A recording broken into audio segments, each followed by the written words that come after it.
Okay, today I'm going to introduce you to making your own wood gasification, wood burning camp stove using very simple tools, using very minimal materials. This particular one that you're looking at right now is one that I've seen on many YouTube videos as well as Instructables.com. There is a lot of information out there on how to make these, and I don't have any of the documentation as far as who all out there has done it. One of my favorite channels that I watch is called The Yankee Prepper. And in there he has a very wonderful sense of humor and shows you how to make these type of stoves. So what I've got going on today though is that I am going to show you how to make my version of a wood gasification stove, because the limit to this one is that when you put a pot down on top of it, you have to have a ring to bring your pot up and to allow the heat and air to escape so that it has a way to evacuate out. Otherwise you wind up smothering out your fire. What I've done is I thought to myself, after making this particular one, I thought to myself about making one with a built-in pot ring that you wouldn't have to worry about it smothering out your fire. And this is what I came up with. Alright, and this is what I'm going to show you how to make today. This is just the lid off the can. And if you can take a look down in there, I don't know how well you can see down inside. I've got it filled up with some wood right now. That amount of wood is all it took to boil half a gallon of water in 40-degree weather outside in about 27 minutes. Okay, now this is going to be a short video, so I am going to explain certain steps, and then I will cut away, perform those steps on the material that I have, and then we will come back and I will show you how to put this all together to make one of these stoves.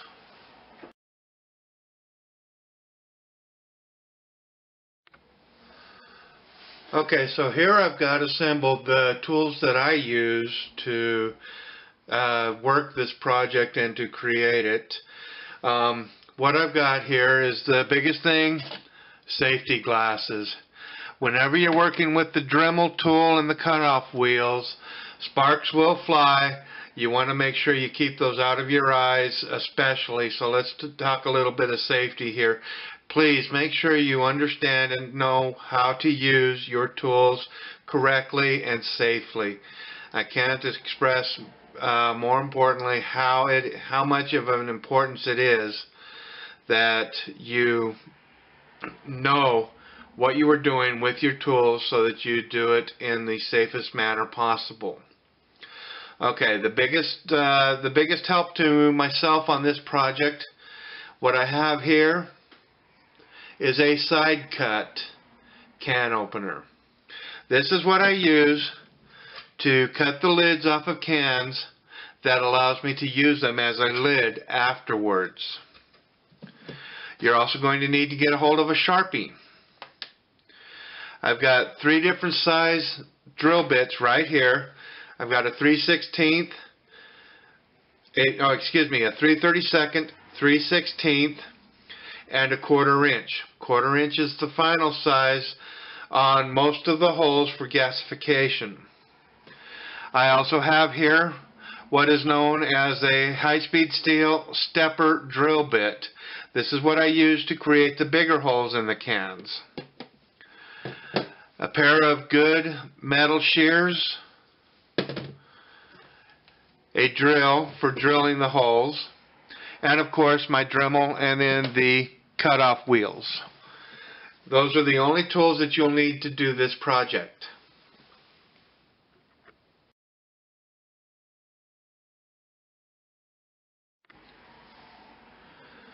So here are the materials that are going to be used in this project. I have one 33-ounce coffee tin. This is 10 all the way around.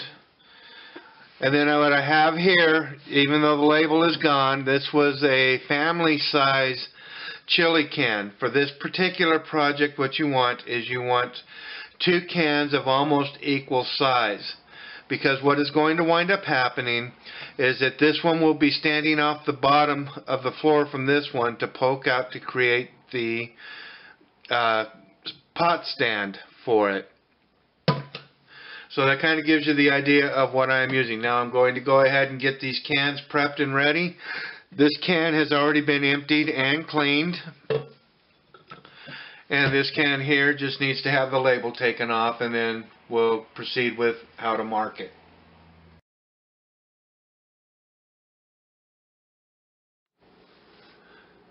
Okay, so here's the cleaned up can.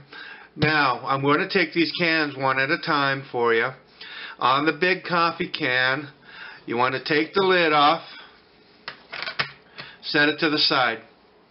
Now on the top of the can, all of the cans are going to have a seam on them. I try to avoid drilling into those seams for the simple reason that that's where the metal is going to be the hardest and can ruin your drill bits a little faster. So I try to space my holes so that the seam is in the middle of them. But we're going to take our marker and mark 8 holes around the top of the can here. These are going to be our air holes because this is how the can is going to sit.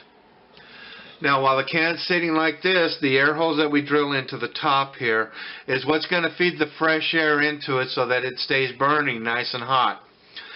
And then the other can will be recessing out of the bottom of this coffee can, which then becomes the top. The other nice thing I like to do is I like to save the lid so that when I'm done I can put it back on, even though there's big holes here and soot and ashes can fall out of it.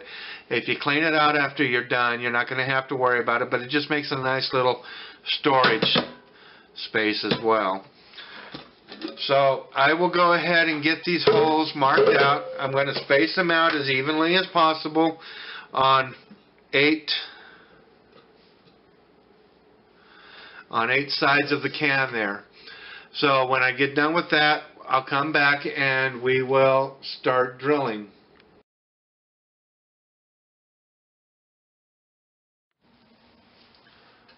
So as you can see now, I've got my drill set up with my stepper bit. On this particular part of the process, I don't need to use the smaller bits because I'm going to be making large enough holes on this that the stepper bit will handle not only getting the hole started, but increasing the diameter of that hole to where I want it at. In this particular case, I'm going to go all the way in with it to make a 3/4 inch diameter hole. Another thing I wanted to let you know is that if by chance when you're making your marks you make a simple little mistake like this is the hole I want to use, this was one that was misplaced, you can take a little bit of rubbing alcohol and on a tissue paper and remove that mark, leaving just that one.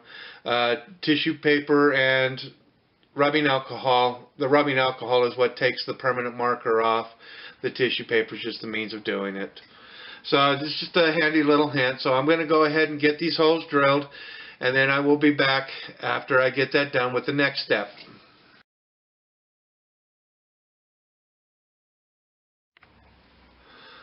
Okay, so as you can see, I've got my 8 holes drilled out for my air holes, and if I tip this over, this is what's going to allow the fresh air to come in to feed the fire. Right here are these holes down here. Alright, I can also put the lid back on it, and I've got something to keep it off the off the table until I need it. Now the next step to making this can and finishing up this particular part of the project is you take your can you're going to use, place it on top. Figure out where the center is going to be. In this particular case, because these cans are both round and this one is ridged a little, this sits right down in that first ridge out. So this first ridge is actually covered by the can. That is what I'm going to cut out to for the moment to start up. Alright, so I'll begin by drilling a hole in the center with the stepper bit all the way down so that I've got room to work my shears in to work around it and cut the center out.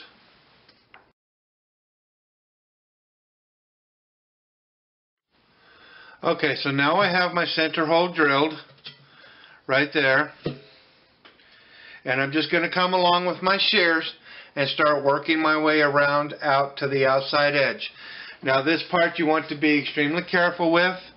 If you have some gloves to wear, I highly recommend wearing them, just for the simple fact that this metal is sharp and it will cut you if you let it. So again, take safety into mind, and please be safe and cautious when you're doing this. If you're comfortable working with sheet metal without gloves, then that is by all means your choice.